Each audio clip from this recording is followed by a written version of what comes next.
So we're gonna continue the halachot of Korah, Parashat Korah, Shana Shniya. It was about all the forbidden mix, and here it's about the kelim, the ustensil. So, halacha 5 in French. Si on plonge 2 fois une cuillère lait dans une marmite de viande se trouvant sur le feu, le contenu de la marmite doit être d'une quantité 2 fois supérieure à 60 fois la capacité de la cuillère. So he said, if we dive 2 times a spoon that is used for milk in a meat pot, so we need to make sure that the quantity of the food inside is 2 times bigger than the 16th of the quantity of the spoon's capacity. So this is the capacité de la cuillère. So car c'est comme si on avait introduit 2 cuillères. Donc, it's like we put two spoons inside. This is why we need to check if about the quantity of the food inside the pot. Mais si on a calculé lorsqu'on a plongé une première fois la cuillère, que sa capacité avait été annulée dans une quantité 60 fois supérieure, celle-ci s'annule à nouveau dans la masse si on y plonge une seconde fois. En effet, le Rama écrit que, bien que le Rama écrive qu'une quantité 60 fois supérieure suffise pour annuler l'interdiction, même lorsqu'on introduit 2 fois dans la cuillère, nous en tenons aux enseignements du Maran, selon lesquels une quantité 120 fois supérieure, non, c'est ça? Une quantité 120 fois supérieure, donc 2 fois 60 est nécessaire. Oh, so there's no. I'm going to continue. So he said here that if we calculated the quantity of food inside the pot, and it's 16 times superior than 60 times superior than the capacity of the spoon. So there is two point of view. The first one is from Rama. We say that even though when we put the spoon once inside this quantity of food inside the pot, the second time it will be the Rama consider that it is okay. So the prohibition is erased because we already did it once. But here the other opinion is from Maran Zal. We said that the quantity, we need to make sure that when the first one we put out inside the spoon, the quantity is doubled already. So it's 220 in terms of quantity. Okay. So lorsqu'on y plonge donc plus de 2 fois, certains décisionnaires sont d'avis qu'il suffit, selon le Maran, d'une quantité 120 fois supérieure, donc 2 fois 60, mais d'autres pensent qu'il faut, d'après Maran, une quantité 60 fois supérieure pour chaque fois que la cuillère aura pénétré en rapport dans un des 60, dans 1 à 60 étant nécessaire pour une fois. So I'm going to share just the screen because I have it here so that everybody can follow. So we are here.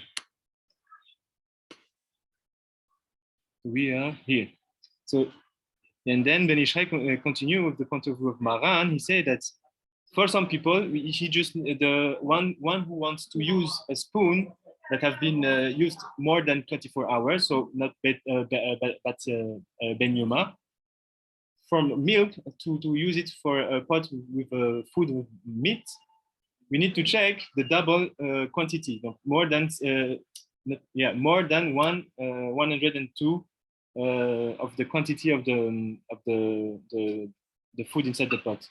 But some says that we need to check every single time we put the spoon inside this food. So here's the two points of view. Donc, en cas de perte importante, on pourra se contenter d'une quantité 120 fois supérieure, même si la cuillère a pénétré plusieurs fois, parce qu'il s'agit d'un double doute qu'on autorise en cas de perte importante, bien que l'un des doutes porte sur l'opinion contraire de celle de Maran.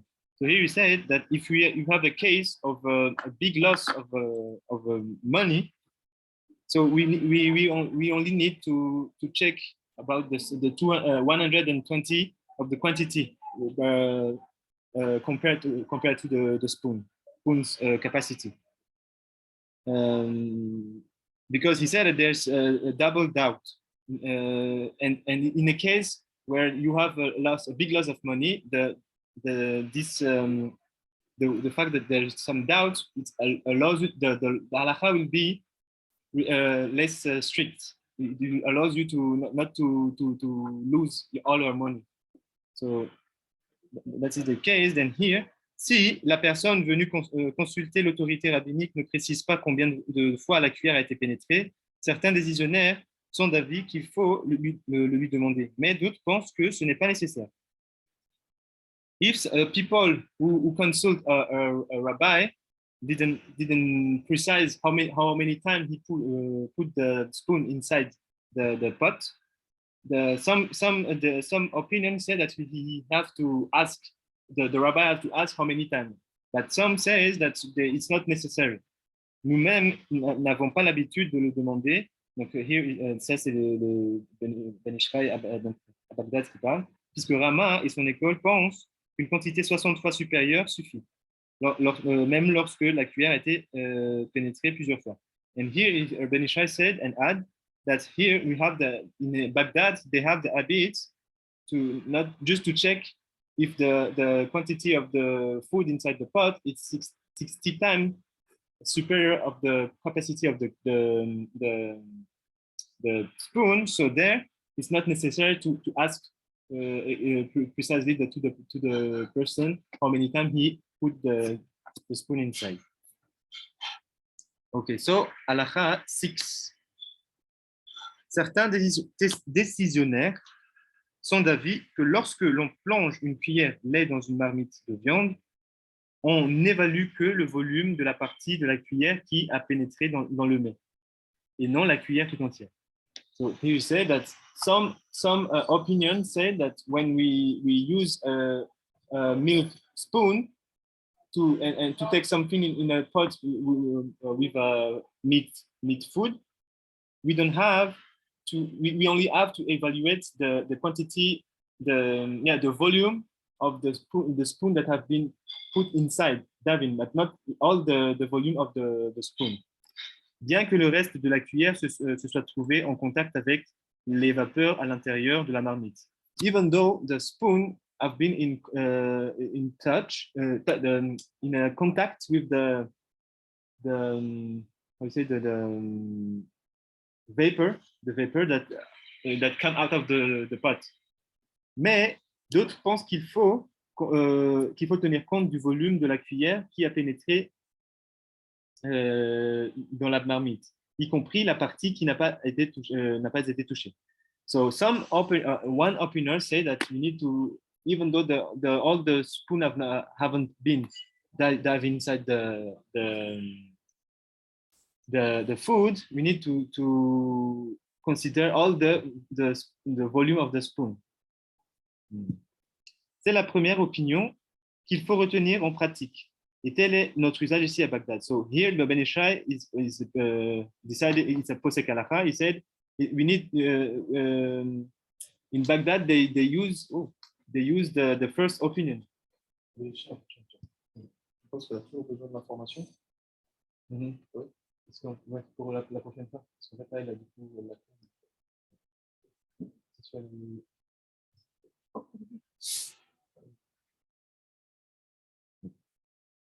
So, okay, so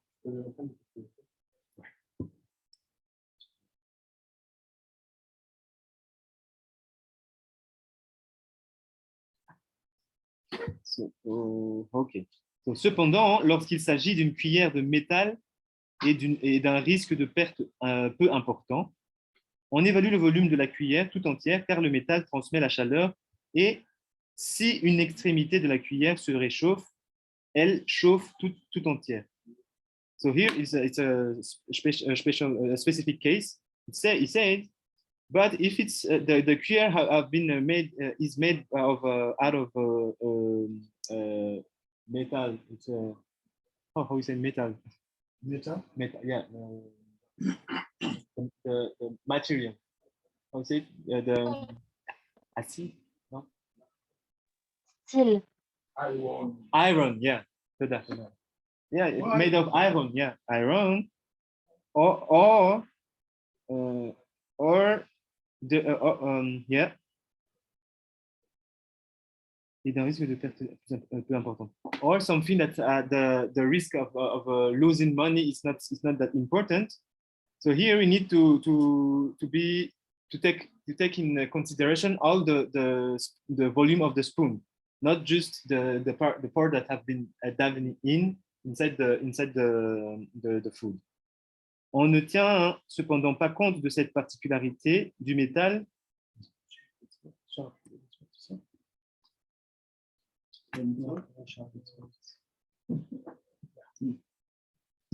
Donc, on ne tient cependant pas compte de cette particularité de métal en cas de perte importante. Ou dans un autre cas en cas de besoin, et on ne prend en considération que la partie de la cuillère qui a touché l'aliment.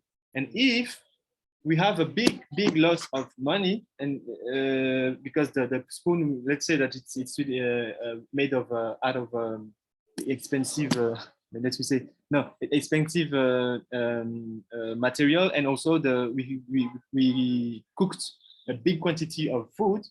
So at this case, we don't take the consideration of all the volume of the spoon, only the part that have been used we used to take the food. Maran ne rapportant à titre de halakha que l'opinion qui l'autorise et ne mentionne les opinions plus strictes qu'à titre indicatif. So the Maran just quoted all those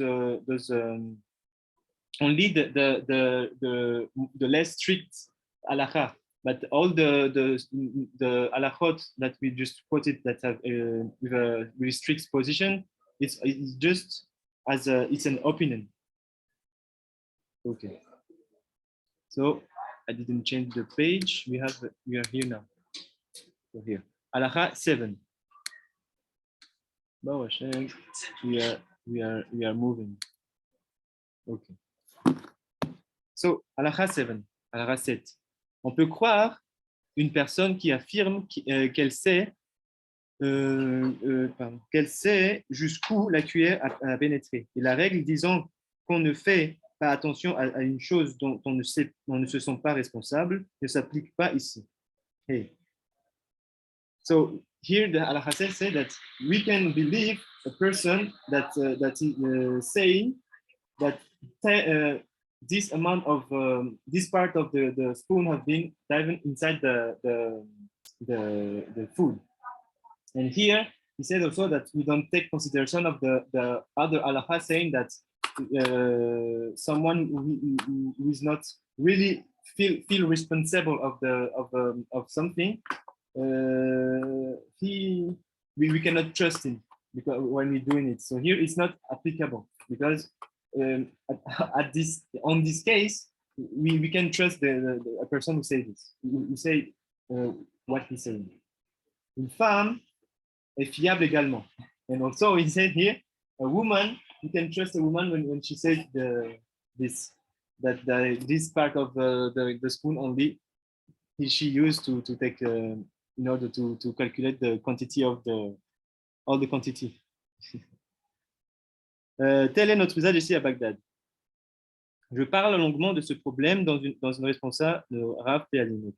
So this is a specific case that the Ben Yishai developed mostly in his responsa called Rav Pealim. It's another sefer of the Ben Yishai.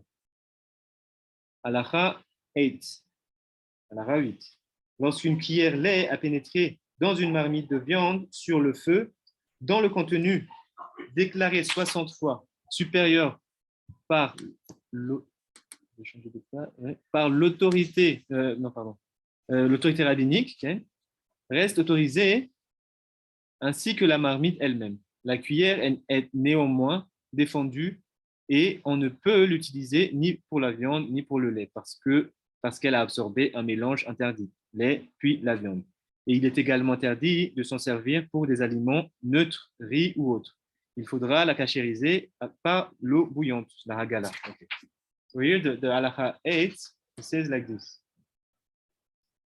A spoon that a milk spoon that have been used inside the pot of field of meat food.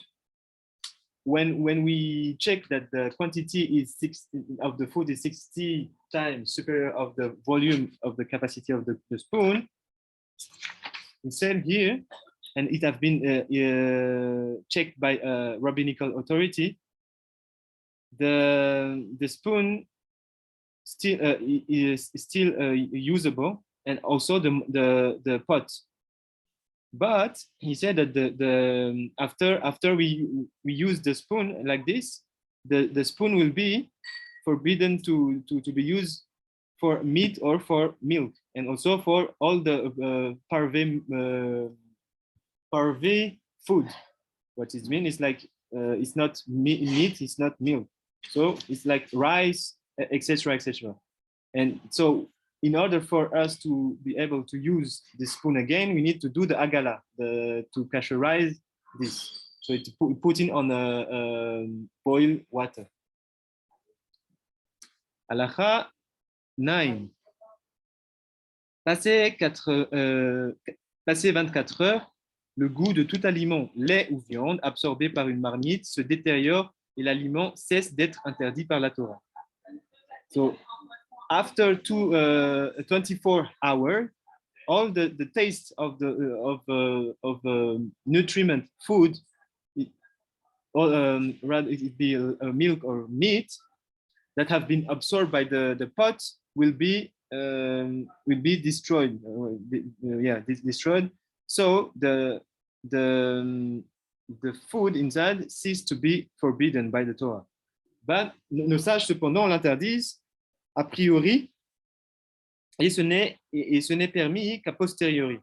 But our sage put a prohibition about this before the mix have been made. But afterwards, it will be okay. It will be permitted.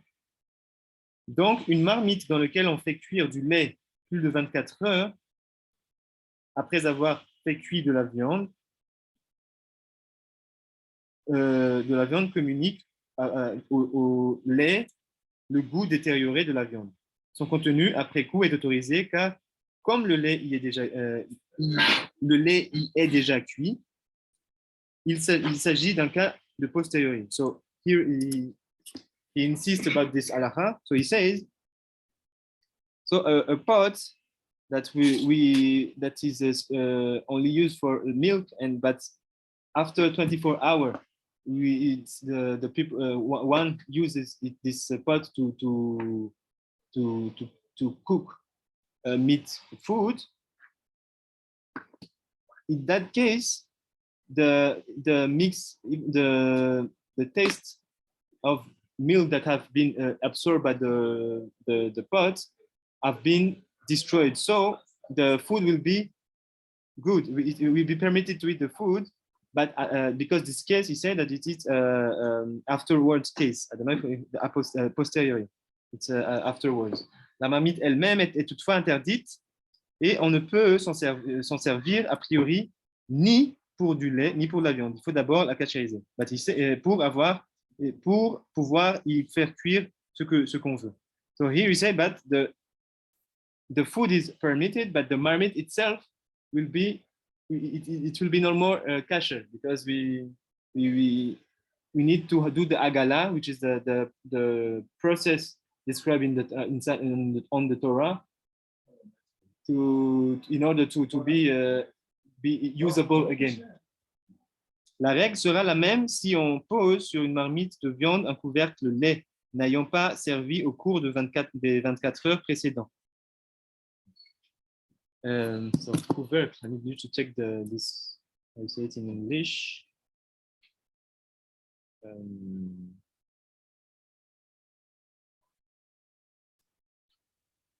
Lid. Okay. Light. Lid. A lid. Okay. So here he said it is the same rule that apply when we want to use a lid that came from a milk food with a pot that we use for a meat food. But the only the condition is that this lid have not been used more than the late to the 24 hour. So it's the same rule, the same system is applied here. Le couvercle.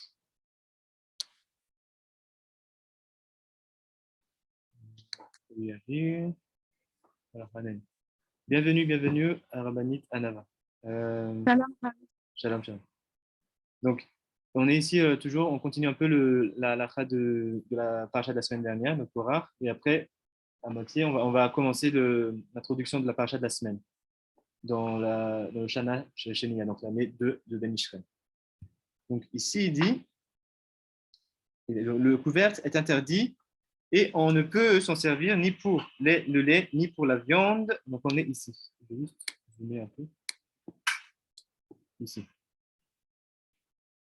Lait n'ayant pas servi au cours de 24 heures. Le couvercle est interdit et on ne peut s'en servir ni pour du lait, ni pour de la viande tant qu'on n'a pas cachérisé par l'eau bouillante. So he said that the lid, in that case, we will no more be able to be used unless we do the agala, or it's the same thing. It's to kasherize again the lid. So the same halacha is applying here. Donc we are here. Si ces ustensiles, donc marmite viande dans lequel on a fait cuire du lait ou couvercle lait dont on s'est servi pour couvrir une casserole de viande sont en terre cuite, il est impossible de les cachériser. Et il n'y a rien d'autre à faire que de les vendre à un non-juif ou les recycler et d'en faire un pot de chambre, mais il est défendu de les conserver telles quelles, de crainte d'oublier de s'en servir. Okay. So here, it's a special material. So just check also in English how we say it. Terre cuite. Terracotta? Do you know what is terracotta? Well, you know, it's like the Rabbi Shimon's cup. It's made of what? How we say it in English?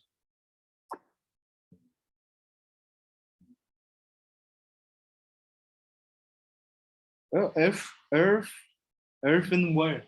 Earthenware? No? Ah, I'm sorry, you cannot answer. Sorry. Earthenware. Ouais. Est-ce que j'ai ça? So I'm gonna try. So here he said, if the pot, the material that is used with this material, it's called, so it's Google Translate. It said earthenware. So if the pot is made of this kind of material, so basically it's we take earth matter and we form a pot with it, basically. So he said, if we did all we have all the case that we described this above, but the pot have been made out of this material, it is impossible to categorize the pot again, and we need to sell it to a non-Jew or to recycle it and use it for for other purpose other than and not to put it inside the kitchen also, because we to avoid the case where we forgot that this pot have been it's not kasher anymore and we're going to use it again. So, toutefois, si c'est de la volaille, donc qu'il n'est interdit de cuire dans le lait que par décision rabbinique, qui a cuit dans cette marmite. Alors, je vais juste changer de page.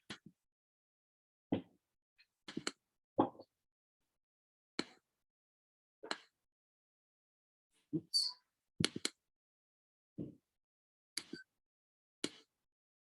Voilà. Donc, toutefois, si c'est de la volaille, donc qu'il n'est interdit de cuire dans du lait que par décision rabbinique.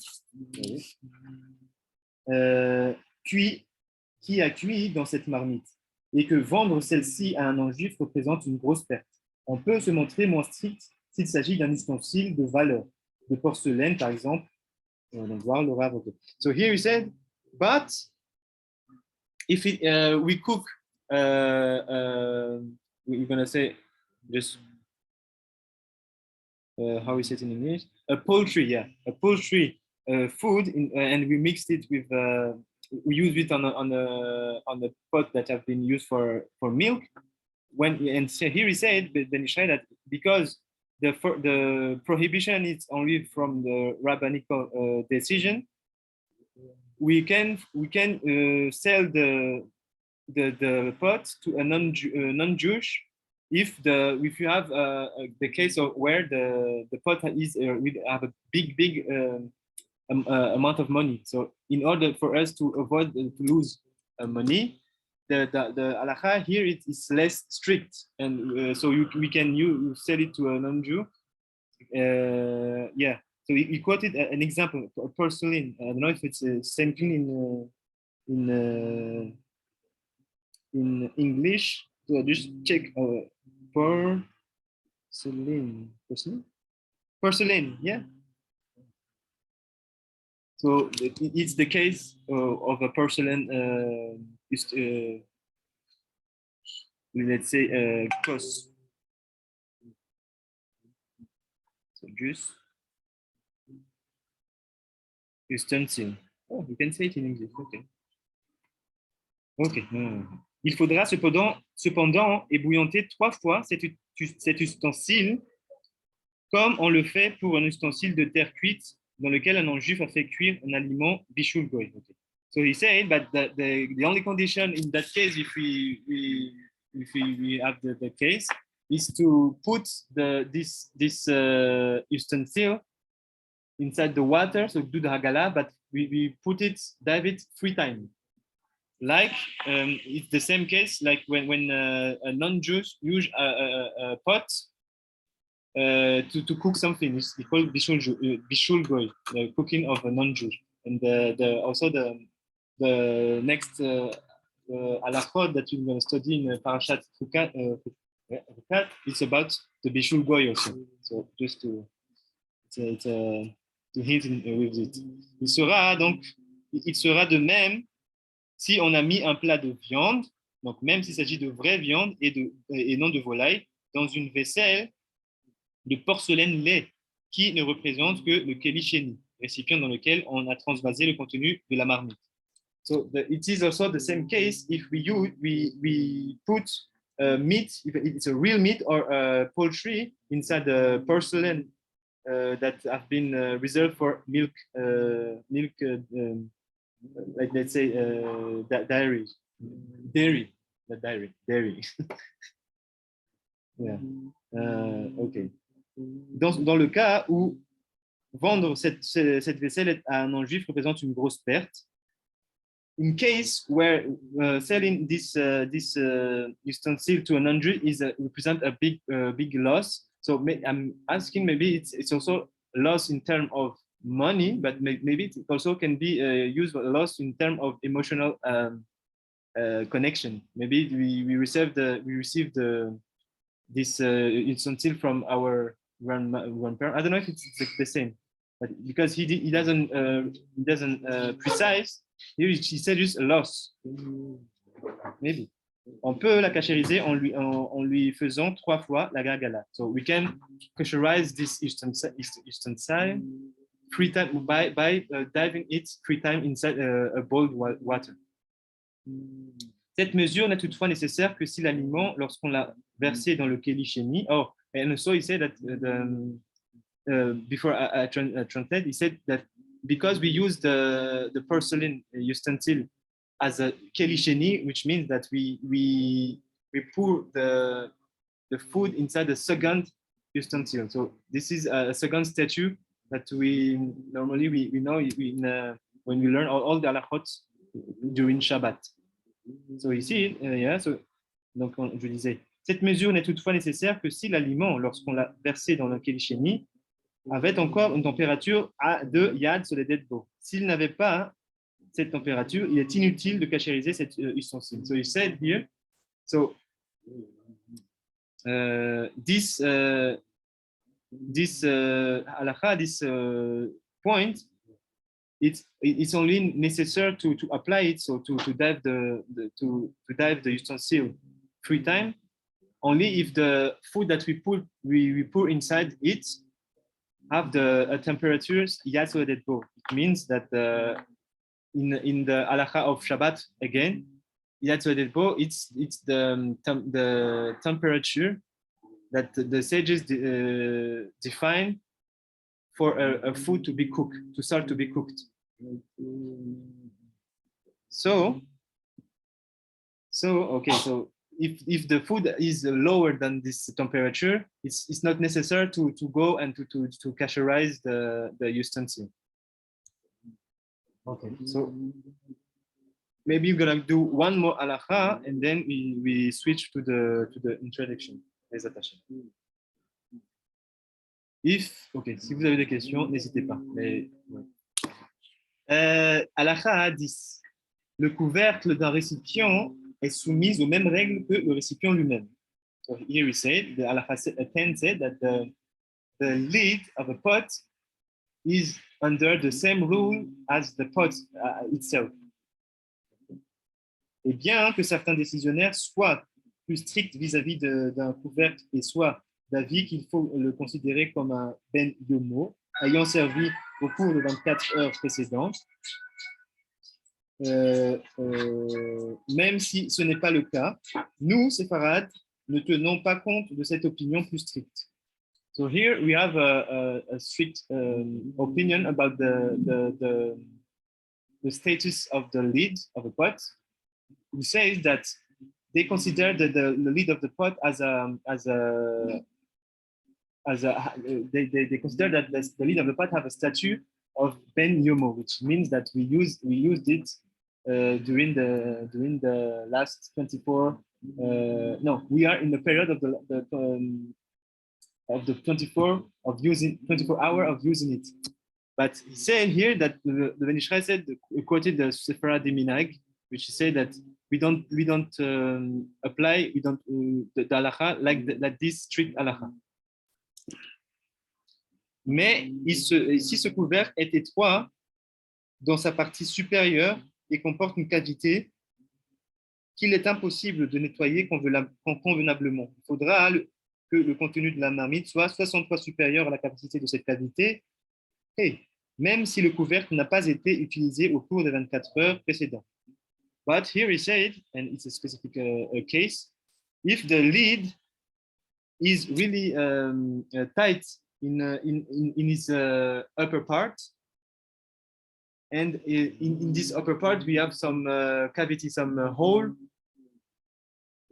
which is impossible to be clean. In that case, specific case, it's really a specific one.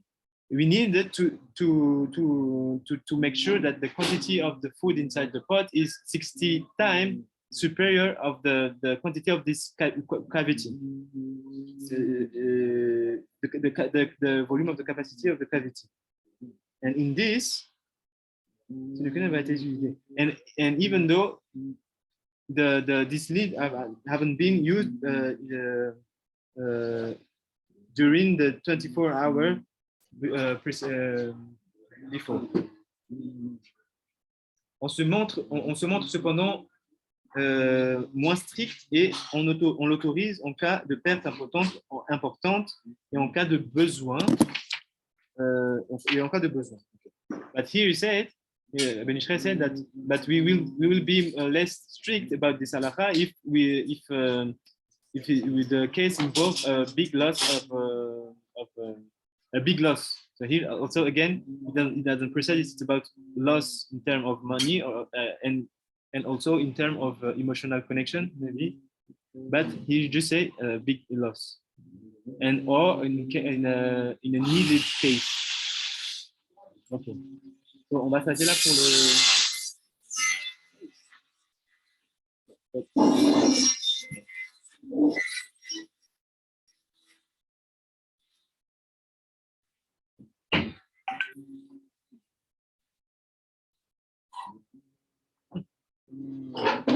Ok, so, on s'arrête là pour les halachot et on va du coup les prochaine commencer l'introduction de la paracha de cette semaine. Les attachés. Alors normalement j'ai déjà envoyé la photo. Oui, voilà. Ici. Donc la paracha de la semaine, c'est paracha au 4. Donc on est à la Shana Shniya, l'année 2 de la faute de Ben Ishraï. Et la lacha de la semaine concerne en fait, comme on a déjà dit tout à l'heure, le bishul goy, donc la nourriture et les aliments des juifs, des non-juifs. Okay, so the text is going like this. So Ben Ishraï choose this pasuk of the parashat of the week. So he said like this. באר הפרוחה שרים קרוחה נדיבי העם ממחוקק במשענותם. So I'm going to translate here first. Here, out.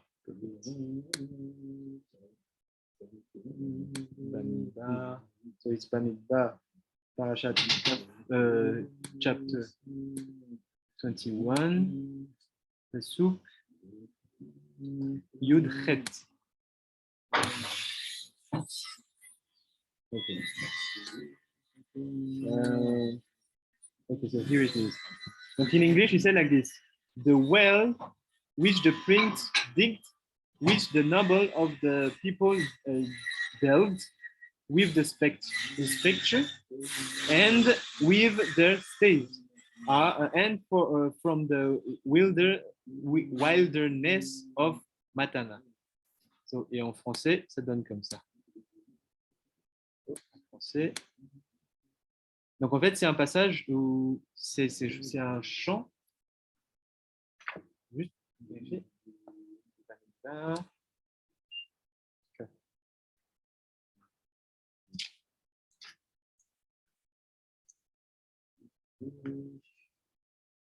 fait partie d'un chant.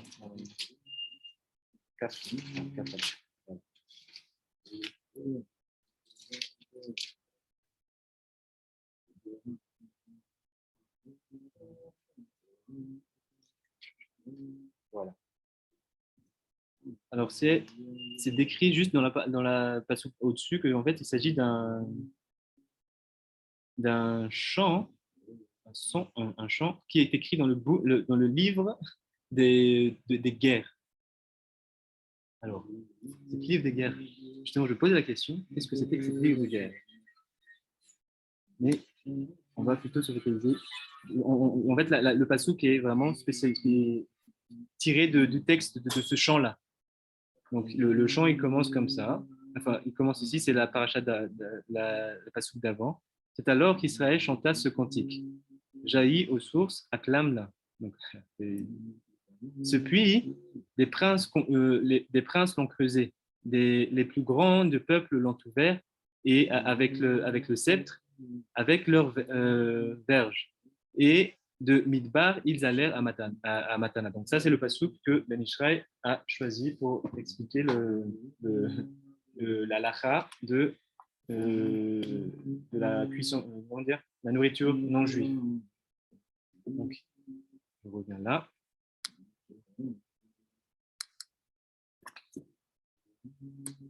Donc il dit comme ça. Nira lefaresh besiata dishmaya, yadua makom motza aneshamot shel Israël nikra be'er. Be'er. So he said here that it's known that the place where the neshamot of all the Israel is called Be'er, which is called well. Donc il est connu, il dit ici que l'endroit d'où vient les neshamot donc d'Israël, chez l'Israël, est appelé Be'er. Donc Be'er c'est un puits, Be'er. Les Sham à Ardout. Et il dit que là-bas, tout est un. There, in that place, everything is one, unified. Only one. La reine, Israël, Nikreu, Goy. C'est pour ça qu'il dit que Israël est appelé un peuple, Goy, qui est au singulier. Pourquoi? Parce qu'il dit, so this is why the Israel is called Goy, because it is written, Ketiv, Beshiv'im nefesh yardu avotecha mitzrayima. Because in Dvarim, chapter 10, pasuk 22, it is saying that 70 souls have going down to Mitzrayim. So here, why you say it? Because the term soul is in singular. So because it is in singular, all the Bnei Israel that have been going down to Mitzrayim, it's called in one nefesh, in one soul. So and then he said.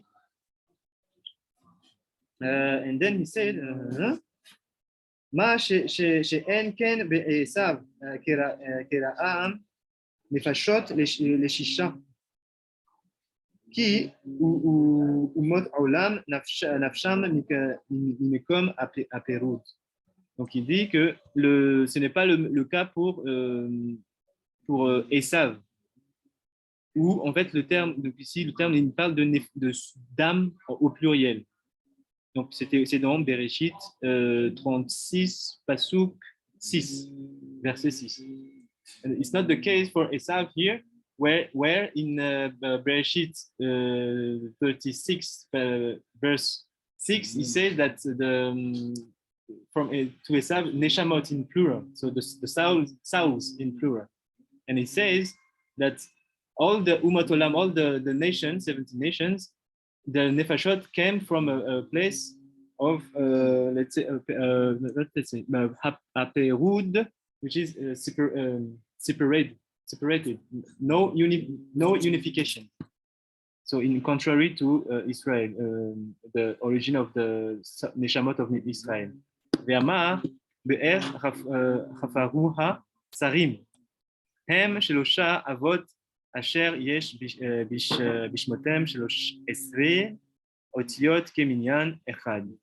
Et ici, il dit que dans le pasuk où il dit d'un puits a été creusé par les princes. Là, il dit que qui sont ces princes-là? Ce sont les trois avot, donc les trois pères de Israël. Parce qu'il dit que tout le nombre de lettres qui composent les trois patriarches, il est au nombre de 13, qui est en hébreu Echad. Donc, peut-être. Alors, juste ici.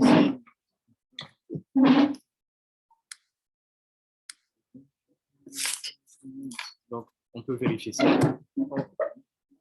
Il disait que so he said that the prince that digged the well it refers to the avot, so the Abraham, Isaac, and Yaakov, and how he say the Ben Yishai explain it, because all the letters that compose the three names is in the number of 13, and 13 it's gematria is the same gematria as the word echad, which means one.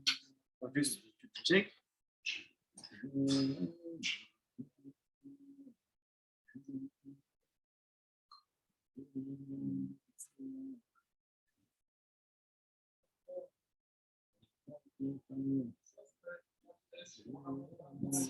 Right.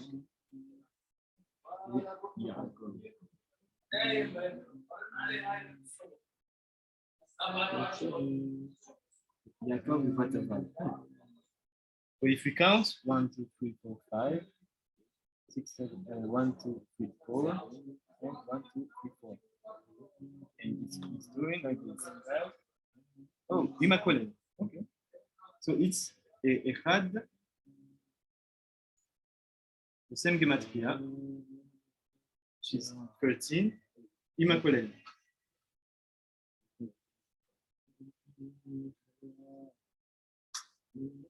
No, not immaculate. It's good.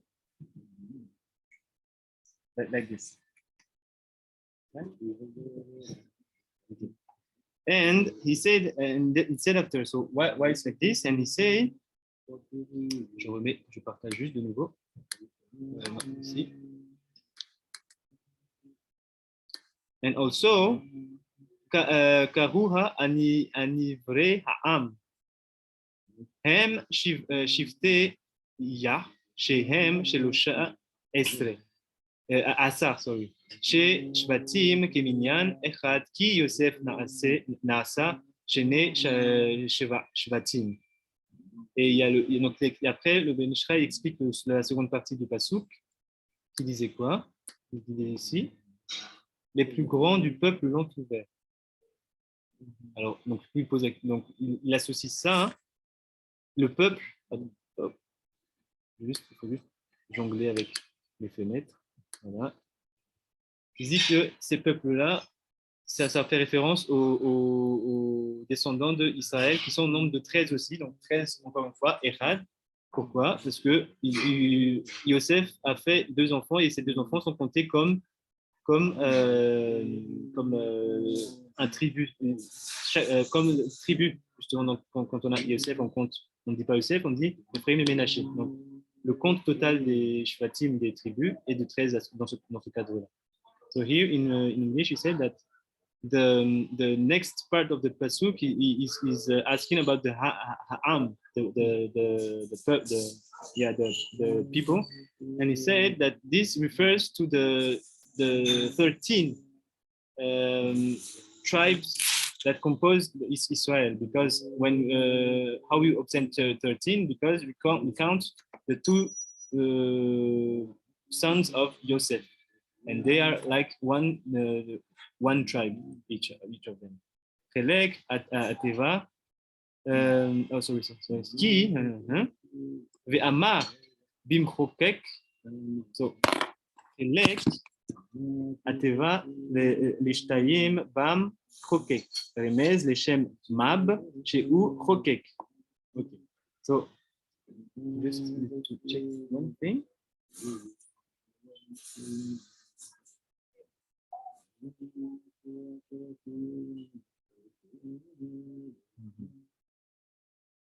Adopté. Bam chokek. Ateva. So here he said that the next word it says bim chokek. Donc he said don't read bim chokek. Separate the word in 2, and you have bam here, bam and chokek. Romez leshem mab shehu chokek hu aya. No, okay. So here he said something really interesting. Here. Said that the word bim, chokek. He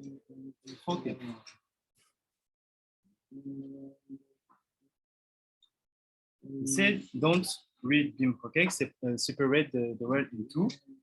So you have it, bam, chokek. Chokek, it means enacted, if I translate correctly, enacted. And in French, it means, en français, ça veut dire adopté. Et en fait, ici, il dit que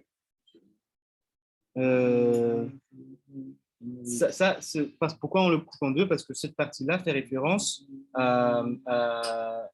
aux 42 noms. Alors, est-ce que quelqu'un ici sait où est-ce qu'on trouve ces 42 noms-là? Noms d'Hachem. En fait, c'est des noms. It's 42 Shem Hashem. It's Hashem Kedosh. But do you know where we find it? We use it. We have it on the Siddur. On l'a dans le Siddur, mais est-ce que quelqu'un peut me dire? Siddur.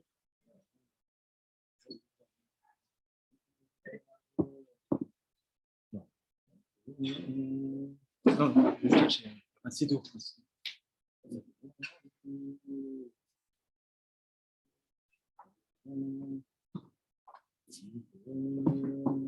Ok. So, en fait, on a ces 42 noms d'Hachem, enfin, on va dire noms Kadosh, dans le Siddur, et on l'utilise souvent, c'est dans Anna Korah. Je veux juste me montrer, parce qu'ils sont au nombre de 42, en fait, quand on prend les rachetés votes, et on compte aussi le nombre de lettres, du coup, le nombre de mots, pardon, pas de lettres.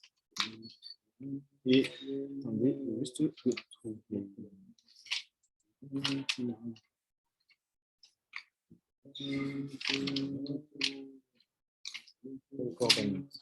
Voilà.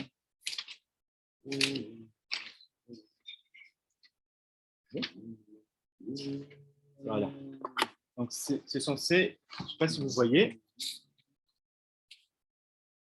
mais c'est dans Anna Korah, on a, merci.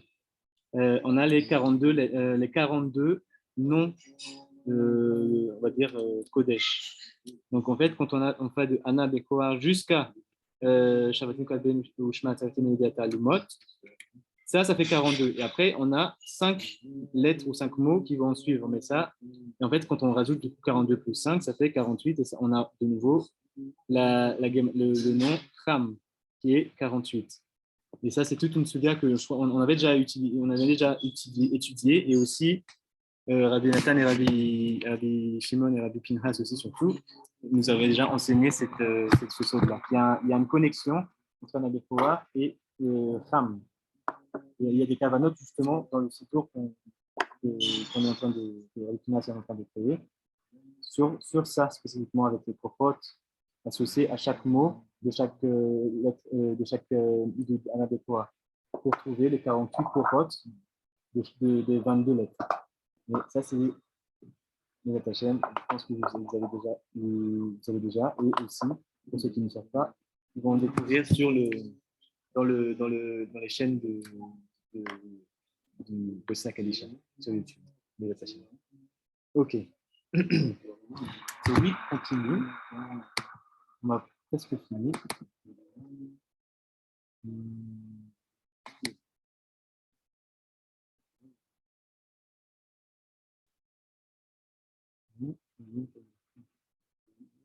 La chaîne, donc c'est la phrase de suite. C'est la chaîne qui écrit d'Israël qui Merosh Tsurim Arenu ou Migvaot Ashurenu Hen Am Levadav Yishkon Uvagoyim Lo Yitrashev. Donc c'est pour ça qu'on dit d'Israël, il dit, et ça c'est aussi toujours dans la paracha de la semaine, il dit ici, comme ça c'est le chapitre 23, la suite 8, il dit, non, c'est pas comme je là, 4 guillemets, Bamidbar, Bamidbar, 4 guillemets. 4 guillemets. Ah, tête.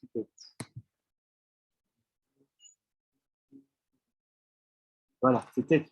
C'est pas tête. Donc, il dit, oui, je le vois de la cime des rochers et du haut des collines, je le découvre. Ce peuple, il vit solitaire et il ne se confond point avec les nations. Pourquoi il dit ça? Parce que dans la passage qu'il a choisie, comme le Bnei Israël vient d'un makom qui dit qu'il y a d'autres, qui est unique, et à l'opposé de l'origine des Neshamot et de Imotolam, donc ce sont des nations qui sont dans un monde on va dire, divisé de divisions, et ben, ce passouk-là prouve juste, enfin, va dans ce sens-là, en fait, pas dans cette idée-là.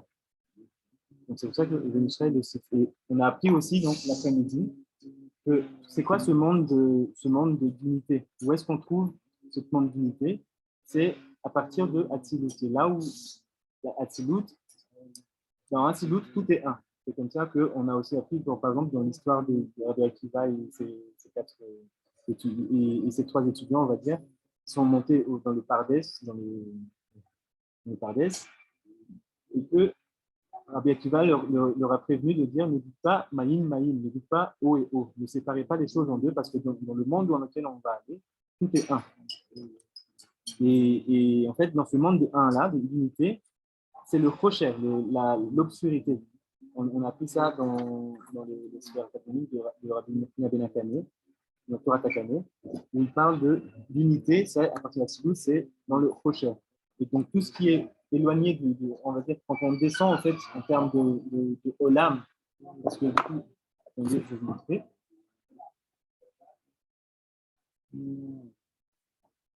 Quand on passe, donc on sait que le monde, le olam le plus, on va dire, le plus élevé, c'est Hatzilut.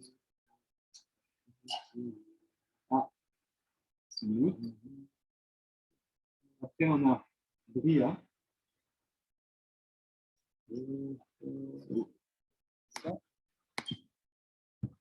Après, on a Yetzira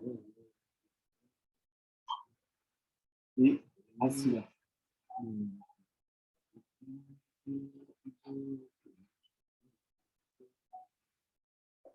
Et en fait, ici, il dit donc qu'à partir de là, tout est un.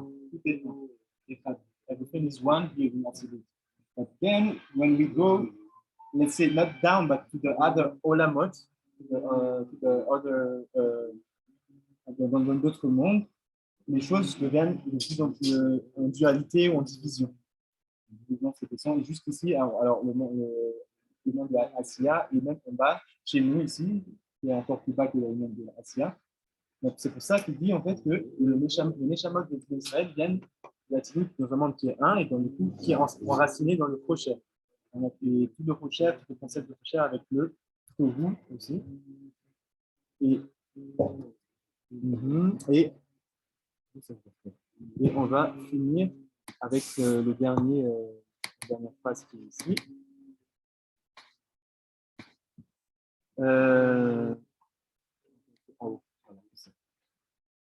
ואין עם לבדל אותו. שנקראים צורים יש מספר אחד.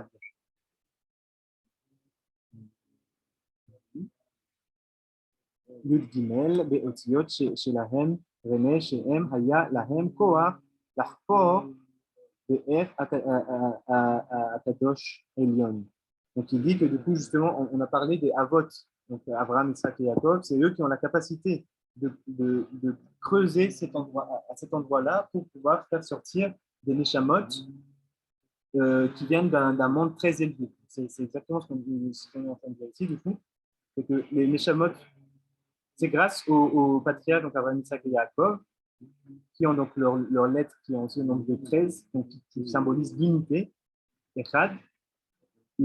C'est leur capacité qui ont permis de creuser et de tirer de là-bas des Neshamot très élevés, qui sont aussi Kadosh. Chez où Reshut à Yahid. Et là, le Ben Israël, il fait une connexion que cet aspect-là d'unité, il le connecte à la notion de Reshut à Yahid, qui est en fait le domaine privé. Reshut à Yahid. À l'opposé, du coup, à Reshut à Rabbim, le domaine qui est public. Donc là, du coup, on apprend de là que tout ce qui se passe à l'extérieur, c'est le Bohu. C'est à l'opposé. Comme on sait que le Tohu, c'est dans le monde du Yahid, et que donc c'est un domaine privé. Donc à Shabbat, on a cette notion de Reshut Yahid et de Rabbim. Il faut faire attention parce qu'il ne faut pas mélanger ces deux mondes. Il y a des limites. C'est pour ça que ici aussi, dans notre cas de la halakha, justement, il ne faut pas manger de la nourriture des non-juifs, par rapport à cette origine-là des Neshamot, en fait, de Motolam, comparée à l'origine des Neshamot des Bnei Israël. Et donc, en fait, parce que là, on n'aura pas le temps, je vais le définir. En fait, pour conclure, c'est que ici, donc, le Ben Israël dit que c'est à cause de cette différence d'origine de Neshamot que nos rachamim ont été très, très stricts par rapport à la mélange en termes de mariage entre un juif et un non-juif. C'est ce qu'il va développer plus loin, parce qu'il dit que faire ça à notre niveau, parce qu'on ne se trouve pas dans Asilut, mais dans le Olam, on va dire à Asiya, même on peut pas, faire ça, c'est mélanger deux mondes, deux choses, deux sources différentes, et ça rend, en fait, on va dire que ça rend tamé ce qui a été taor. Alors que si, en fait, ce mélange-là, cette mix-là serait possible uniquement dans un monde où tout est un, où on ne fait plus de division entre telle chose, ou il y a ça et il y a ça, etc. Mais ça, comme on n'est pas encore dans ce monde-là, mais qu'on se situe dans le monde inférieur, donc c'est pour ça qu'il faut être très macide à faire attention à ne pas avoir de mariage mixte entre Goy et Israël. Et de là aussi, il apprend du coup que ça en découle que, parce que dans un mariage, il y aura forcément un yichud entre les deux personnes, et comme on a appris aussi à travers les autres à la fois sur le mélange lait et viande, que la nourriture, la nourriture, elle peut être de deux niveaux, le niveau donc, au réel vraiment, et au niveau aussi de l'écoute entre deux personnes. C'est pour ça que là, il va le connecter. Parce que les rachamim ont été très matriques sur l'union de deux neshamot, juifs et non-juifs, alors aussi dans la nourriture, c'est-à-dire que la nourriture qu'un juif va produire, un non-juif va faire, il y aura des règles très spécifiques qui vont s'appliquer aussi dedans. Parce que manger, c'est aussi une sorte de yichud. C'est du yichud, c'est pas une sorte de yichud, c'est un yichud. Donc voilà, généralement, en gros, en fait, en résumé, ce qui explique ici dans l'introduction. Et avec l'explication aussi des cours qu'on avait déjà vus auparavant et avec les cours de la Wikinas. Donc, est-ce qu'il y a des questions? Sinon, je vous dis... Sinon, je vous dis Shabbat Shalom, Rosh Chodesh Tov, et à la semaine prochaine. Baruch Adonai Leolam, Amen et Amen. Amen. Amen. Merci, Rav. Shabbat Shalom.